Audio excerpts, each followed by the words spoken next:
बिस्मिल्लाहिर्रहमानिर्रहीम। मेरे मोहतरम भाइयों और मेरी प्यारी बहनों, अस्सलामु अलैकुम। क्या आप किसी ऐसी मुश्किल में हैं जहां से निकलने का कोई रास्ता नज़र नहीं आ रहा? क्या दिल बहुत बेचैन है, मसाइल बढ़ते ही जा रहे हैं और मदद की कोई सूरत नज़र नहीं आ रही?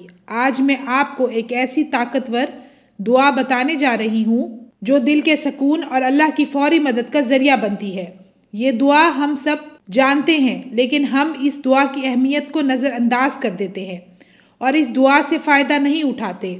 दुआ है, ला इलाहा इल्ला अंता सुब्हानका इन्नी कुन्तु मिनज़ ज़ालिमीन। आपके सिवा कोई माबूद नहीं, मैं बेशक कसूरवार हूँ। हज़रत साद बिन इबी वकास रज़ी अल्लाह ताला अन्हो से रिवायत है कि नबी करीम सल्लल्लाहु अलैहि वसल्लम ने फरमाया, ये दुआ जिस किसी ने भी पढ़ी, अल्लाह ने उसकी मुश्किल दूर फरमाई। ये वो दुआ है जो हज़रत यूनुस अलैहिस्सलाम ने मछली के पेट में पढ़ी थी। इस दुआ को पढ़ने का बेहतरीन वक्त नमाज फजर के बाद या तहज्जुद का है।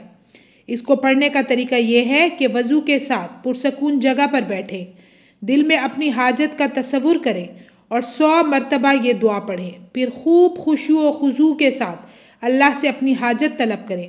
अगर आप वाकई चाहते हैं कि अल्लाह आपकी मदद फरमाए तो इस दुआ को यकीन और सब्र के साथ पढ़ें। अल्लाह पाक कभी भी मायूस नहीं करेंगे। मेरी अल्लाह से ये दुआ है कि वो हम सब की मुश्किलों को आसान फरमाए, आमीन। व्यूअर्स, अगर आपको मेरी ये वीडियो अच्छी लगी है तो इसे दूसरों के साथ ज़रूर शेयर करें। मुझे दीजिए इजाज़त, इंशाल्लाह मैं फिर हाजिर होंगी। अपना ढेर सारा ख्याल रखिएगा, दुआ में याद रखिएगा। अल्लाह हाफिज़।